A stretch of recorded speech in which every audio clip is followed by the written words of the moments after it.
And craft. आज हम करेंगे रेशो चैप्टर। सबसे पहले हम समझेंगे रेशो क्या होता है। रेशो होता है जो रिलेशनशिप बताता है दो वैल्यू के बीच में। अगर कोई भी दो वैल्यू है उनके अंदर जो रिलेशनशिप बताया जाता है उसे क्या कहते हैं, रेशो। ये देखो, arithmetical expression of relationship. Arithmetical means in numerical term और इन मैथमेटिक्स। जो बताता है मीन्स एक्सप्रेस करता है कि क्या एक्सप्रेस करता है, रिलेशनशिप किसमें, बिटवीन टू इंडिपेंडेंट आइटम्स। ठीक है, जो दो इंडिपेंडेंट आइटम्स नंबर्स में रिलेशनशिप बताए उसे क्या कहते हैं, रेशो।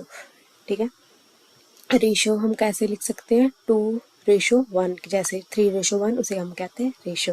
अब अकाउंटिंग रेशो क्या होता है, रेशो का मतलब समझ लिया। अब हम पढ़ेंगे अकाउंटिंग रेशो। अकाउंटिंग रेशो किससे कहते हैं, ratio when calculating on the basis of accounting information. Simple, ratio का मतलब था रिलेशनशिप बताना नंबर्स के बिटवीन और बीच में। अकाउंटिंग रेशन जो अकाउंटिंग इंफॉर्मेशन के बेसिस पे हम रेशो निकाले उसे कहते हैं अकाउंटिंग रेशो। अब है अकाउंटिंग एनालिसिस। अकाउंटिंग एनालाइज किसे कहते हैं, accounting analysis is a technique of financial statement analysis. It is widely used to interpret quantitative relationship between two variable of financial statement. Simple, analysis करना मतलब किसी चीज़ को check करना, कंपेयर करना, interpret करना, उसे हम कहते हैं रेशो एनालिसिस। किसी भी चीज़ में रिलेशनशिप बताना, इंटरप्रेट करना क्वांटिटेटिव टर्म्स में, उसे क्या कहते हैं, एनालिसिस। रेशो को एनालाइज करना उसे हम क्या कहते हैं, रेशो एनालिसिस। अब एनालाइज भी दो टाइप्स के होते हैं, ठीक है, क्रॉस सेक्शनल और टाइम सीरीज। ठीक है, एनालिसिस भी दो टाइप्स के होते हैं, क्रॉस और time series. Cross section analyse उसे कहते हैं जब एक कंपनी का डाटा दूसरी कंपनी के साथ क्या किया जाए, कंपेयर किया जाए। कंपेयर करना, चेक करना, उसे क्या कहते हैं, एनालाइज करना। ठीक है, एनालिसिस। क्रॉस सेक्शन में क्या होता है, जब एक कंपनी अपना डाटा दूसरी कंपनी के साथ क्या करे, कंपेयर करे। टाइम सीरीज क्या होता है, जब एक कंपनी अपना डाटा अपने किसी पास्ट डाटा के साथ कंपेयर करे। ठीक है, अगर कोई कंपनी अपना प्रेजेंट डाटा अपनी ही कंपनी के पास डाटा से कंपेयर करे उसे क्या कहते हैं, टाइम सीरीज।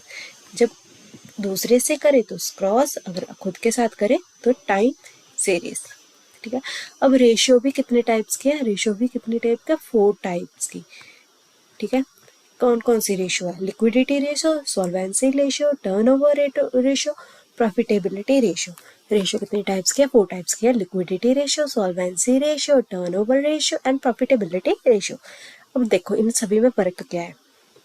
जो लिक्विडिटी रेशियो है वो शॉर्ट टर्म लायबिलिटीज के बारे में बताती है। सॉल्वेंसी है जो लॉन्ग टर्म के बारे में बताती है। ये देखो, liquidity ratio are a measure of the availability of a company to pay off its short term liability. एक कंपनी अपनी शॉर्ट टर्म लायबिलिटी कितने टाइम में पे करती है उसको कैलकुलेट करने के लिए हम क्या निकालते हैं, लिक्विडिटी रेशियो। एक कंपनी अपनी लाइबिलिटी, कौन सी लाइबिलिटी, जो क्या है, शॉर्ट टर्म लाइबिलिटी को पे ऑफ करने के लिए कितना टाइम लगाती है उसे क्या कहते हैं, liquidity ratio. Solvency ratio, a solvency ratio indicate whether company cash flow is sufficient to meet its long term liability. Solvency ratio कब फाइंड करते हैं, जब हमने चेक करना हो कि कंपनी के पास कैश है, इतनी कैश फ्लो है कि वो अपने लॉन्ग टर्म लाइबिलिटीज को पूरा कर सके, फुलफिल कर सके और मीट कर सके। उसके लिए हम क्या करते हैं, सॉल्वेंसी रेशियो कैलकुलेट करते हैं जब कंपनी ने लॉन्ग टर्म लाइबिलिटी को फुलफिल करना हो कि लॉन्ग टर्म में कंपनी अपना पेमेंट कैश फ्लो मेंटेन रख पा रही है, तो क्या करेंगे, सॉल्वेंसी रेशियो कैलकुलेट करेंगे। Turnover ratio is a measurement of efficiency indicating the length of time it take a business to sell the goods that is have spent money up front to acquire। अब देखो turnover ratio क्या होता है, turnover ratio होता है कि कितना time लग रहा है कंपनी को गुड्स बेचने में। जो गुड्स कंपनी ने खरीदी हैं उसको बेचने में कितना टाइम लग रहा है, उसे क्या कहता है, टर्नओवर। टर्नओवर सिंपली मतलब क्या होता है, किसी चीज़ का जाना। सेल को भी हम क्या कहते हैं, टर्नओवर कहते हैं, टर्नओवर सेल। कोई चीज़ हमने खरीदी, वो जैसे हमने कोई स्टॉक खरीदा, वो कितनी देर तक बिक रहा है, उसे क्या, उसको कैलकुलेट करने के लिए टर्नओवर फाइंड करते हैं। टर्नओवर जितना हाई होगा उतना ही प्रॉफिटेबल होता है, उतना ही अच्छा होता है। क्यों, कोई सामान खरीदा, वो जितनी जल्दी बिक रहा है तो वो क्या होता है, उतना ही अच्छा होता है। तो ये चीज़ निकालने के लिए कि बिजनेस कितना समय ले रहा है कोई भी गुड्स को बेचने के लिए, तो हम क्या कर रहे हैं, टर्न ओवर रेशो निकालेंगे। प्रॉफिटेबिलिटी, नेक्स्ट है profitability. Profitability ratio assets a company ability to earn profit from the sale और ऑपरेशन बैलेंस शीट, एसिड और शेयर होल्डर इक्विटी। प्रॉफिटेबिलिटी क्या होता है, प्रॉफिटेबिलिटी सिंपल क्या बताता है, कितना प्रॉफिट अर्न हो रहा है, किससे, सेल से कितना प्रॉफिट अर्न हो रहा है, जो वो ऑपरेशन रन कर रहा है उससे कितना प्रॉफिट जनरेट हो रहा है, जो उसके पास एसिड पड़े हैं उससे कितना प्रॉफिट जनरेट हो रहा है, उसको कैलकुलेट करने के लिए हम क्या करते हैं, प्रॉफिटेबिलिटी रेशियो फाइंड करते हैं। ठीक है, सिंपल में रेशियोज कितने टाइप के होते हैं, 4 टाइप्स की होती है। लिक्विडिटी रेशियो होती है जो शॉर्ट टर्म से डील करती है, सॉल्वेंसी रेशियो जो लॉन्ग टर्म से डील करती है, टर्नओवर रेशियो कि हमारी गुड्स वगैरह कितनी टाइम ले रही है सोल्ड होने को, प्रॉफिटेबिलिटी कि कंपनी को कितना प्रॉफिट हो रहा है। ठीक है, अभी लिक्विडिटी भी आगे 2 टाइप्स की है, सॉल्वेंसी के भी आगे टाइप्स हैं, इन सभी के आगे टाइप्स हैं, वो हम डिस्कस करते हैं। लिक्विडिटी रेशियो मैंने अभी बताया कि शॉर्ट टर्म से डील करती है। लिक्विडिटी भी 2 तरह से कैलकुलेट होती है, करंट रेशियो जिसे हम वर्किंग कैपिटल रेशियो भी कहते हैं, और दूसरा क्या है, क्विक रेशियो जिसे हम लिक्विड रेशियो भी कहते हैं और एसिड टेस्ट रेशियो भी कहते हैं। अब देखो, जो करंट एसिड है, करंट रेशियो है, और वर्किंग कैपिटल रेशियो, वो कैसे कैलकुलेट करते हैं, कैसे कैलकुलेट करी जाती है करंट रेशियो, जब हम करंट एसिड को डिवाइड करते हैं करंट लाइबिलिटी के साथ। अगर हम करंट एसिड को करंट लाइबिलिटी के साथ क्या करते हैं, उनको डिवाइड करते हैं, तो हमारी क्या आती है, करंट रेशियो आती है। करंट एसिड को करंट लाइबिलिटी इनको डिवाइड करते हैं तो हमारे पास क्या आती है, करंट रेशियो और वर्किंग कैपिटल। ठीक है, और इसके लिए कुछ इंपॉर्टेंट पॉइंट्स ये हैं। देखो, मैंने ये कहा करंट एसिड को करंट लाइबिलिटी के साथ डिवाइड करना है। अगर आपके करंट एसिड करंट लाइबिलिटी से डबल है तो मतलब आपकी करंट रेशियो क्या है, गुड है। ठीक है, हमेशा करंट एसिड डबल होने चाहिए करंट लाइबिलिटी से, इसको बेटर माना जाता है। अगर ऐसा नहीं है तो क्या है, तो बिजनेस लॉस में और बेटर नहीं है। यहाँ देखो, important point for liquidity ratio. Liquidity ratio के लिए इंपॉर्टेंट पॉइंट क्या है, जो आइडियल करंट रेशियो माना जाता है वो 2:1 माना जाता है कि करंट एसिड डबल है करंट लाइबिलिटी से। हमारे पास जो एसिड है वो ज़्यादा है कर्जे से। Item to be excluded from current acid, कुछ आइटम्स को हम करंट एसिड में नहीं इंक्लूड करते, वो कौन कौन सी है, stores and spares, provision for bad debt, इन चीज़ों को हम करंट एसिड में नहीं इंक्लूड करते जब हमने क्या करनी है, करंट रेशियो कैलकुलेट करनी है। अब नेक्स्ट है क्विक रेशियो। क्विक रेशियो को हम लिक्विडिटी रेशियो भी कहते हैं और एसिड टेस्ट रेशियो भी कहते हैं। ये कैसे कैलकुलेट करते हैं, क्विक एसिड को करंट लाइबिलिटी के साथ डिवाइड करके। ठीक है, अब क्विक एसिड किसे कहते हैं, क्विक एसिड भी तो फाइंड करना है ना।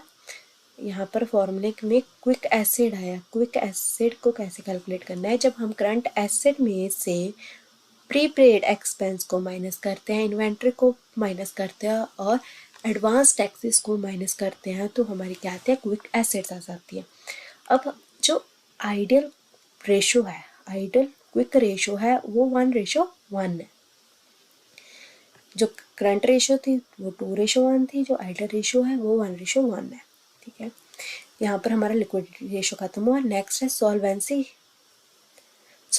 रेशो। सॉल्वेंसी रेशो कौन सी रेशो है, जो लॉन्ग टर्म से डील करती है। ये क्या है, 4 टाइप्स की है। आगे कौन कौन सी है, debt equity ratio, total asset to debt ratio, proprietary ratio, interest coverage ratio, debt ratio. अब डेट रेशो कैसे कैलकुलेट करते हैं, debt divided by equity, debt किसे कहते हैं, लॉन्ग टर्म, ठीक है। ये लॉन्ग टर्म से डील कर रहे हैं तो लॉन्ग टर्म डेट ही लेना है, long term date divided by equity. Equity किसे कहते हैं हम, शेयर होल्डर फंड को। और जो 2:1 है वो सेफ माना जाता है, ठीक है। जो 2:1 है वो सेफ माना जाता है। अगर ये 2 से 3:1 हो गया तो वो क्या माना जाता है, बैड माना जाता है, वो अनसेफ हो जाता है। इसलिए मैक्सिमम 2:1 को ही हम क्या मानते हैं, सेफ मानते हैं डेट इक्विटी रेशियो में। जितना ये कम होगा उतना ही बेटर होगा। क्यों, जितना कम होगा उतना बेटर क्यों होगा, जब अगर ये 2-3 पर चले गया तो इसका मतलब ये है कि हमने डेट, हम पर कर्जा बढ़ गया, शेयर होल्डर फंड और इक्विटी हमारे पास इतनी नहीं है और हमारा कर्जा बढ़ गया, तो वो क्या होता है, अनसेफ सिचुएशन हो जाती है। इसलिए जितना ये कम होगा डेट उतना ही सेफ माना जाएगा। इसलिए मैक्सिमम 2:1 को सेफ माना गया है। अगर ये 2 से 3:1 हो गया तो वो क्या हो गया, अनसेफ हो गया, क्योंकि 2 से ज़्यादा बढ़ गया, 3:1 हो गया, 3:1 क्या हो गया, ज़्यादा कर्जा बढ़ गया, ज़्यादा कर्जा बढ़ गया तो अनसेफ हो गया। इसलिए 2:1 is the safest debt equity ratio. Now total asset to debt ratio. Total debt to total asset to debt ratio. Total asset divided by long term debt. Long term debt ही लेना है क्योंकि हम क्या कर रहे हैं, सॉल्वेंसी रेशियो कैलकुलेट कर रहे हैं। सॉल्वेंसी किसके साथ डील करती है, लॉन्ग टर्म के साथ। तो total asset divided by long term debt formula है किसका, total asset to debt ratio का। हाई सेफ, अगर ये हाई है तो ये क्या माना जाएगा, सेफ माना जाएगा। अगर लो है तो क्या माना जाएगा, रिस्की माना जाएगा। हायर सेफ कैसे माना जाएगा, अगर आपके टोटल एसेट ज़्यादा है लॉन्ग टर्म डेट से ज़्यादा है, मतलब हाई है, तो सेफ माना जाएगा। इसका मतलब ये है कि हमारे पास एसेट ज़्यादा है, कर्जा कम है, तो क्या माना जाएगा, सेफ। देखो टोटल एसेट आपके पास ज़्यादा है, लॉन्ग टर्म डेट कम है, हायर हो गया ना, जैसे 2:1 बन गया, 2:1 हाई, क्या हाई है, total asset, total asset high है तो क्या होगा, सेफ। अगर ये 3:1 हो गया, टोटल एसेट 3 हो गए, लॉन्ग टर्म डेट 1 हो गया, तो क्या है 3:1, टोटल एसेट हमारी डेट से ज़्यादा है तो क्या माना जाएगा, सेफ माना जाएगा कि हमारे पास टोटल एसेट ज़्यादा है, लॉन्ग टर्म डेट क्या है, कम है, तो हमारा क्या माना जाएगा, सेफ साइड माना जाएगा। प्रोप्राइटर रेशो, प्रोप्राइटर रेशो कैसे कैलकुलेट करते हैं, equity divided by total asset, equity divided by total asset. High है तो क्या करेंगे, सेफ है, लो है तो क्या मानेंगे, रिस्की है, ठीक है। प्रोप्राइटर रेशियो का फॉर्मूला है equity divided by total asset, high तो सेफ, लो तो रिस्क। ये किस में निकलता है, परसेंटेज में निकलता है। Interest coverage ratio, interest coverage ratio कैसे कैलकुलेट करती है, PBIT divided by fix interest change. PBIT क्या है, profit before interest and tax, profit before interest and tax, उसे क्या कहते हैं, PBIT divided by fix interest change. 6 to 7 time considered safe, ये किस में कैलकुलेट करते हैं हम, इंटरेस्ट कवरेज रेशियो टाइम्स में कैलकुलेट करते हैं, और ये 6 to 7 टाइम सेफ माना जाता है। अगर इससे ज़्यादा है तो क्या होता है, अनसेफ हो जाता है, ठीक है। अभी थोड़ा कम समझ आएगा, जब प्रैक्टिकल करेंगे वो ज़्यादा समझ आएगा, नेक्स्ट वीडियो में इसके प्रैक्टिकल करेंगे। अब नेक्स्ट है, नेक्स्ट मीन्स थर्ड टाइप की रेशियो कौन सी है, एक्टिविटी और turnover ratio. Activity and turnover ratio, ये भी क्या है, 4 टाइप्स हैं इसके भी। ITR inventory turnover ratio, TR TR TR trade receivable turnover ratio, TPTR trade payable turnover ratio, WCTR working capital turnover ratio. पहला है I inventory turnover ratio, TR trade receivable ratio, TP trade payable ratio, WC working capital turnover ratio, ठीक है।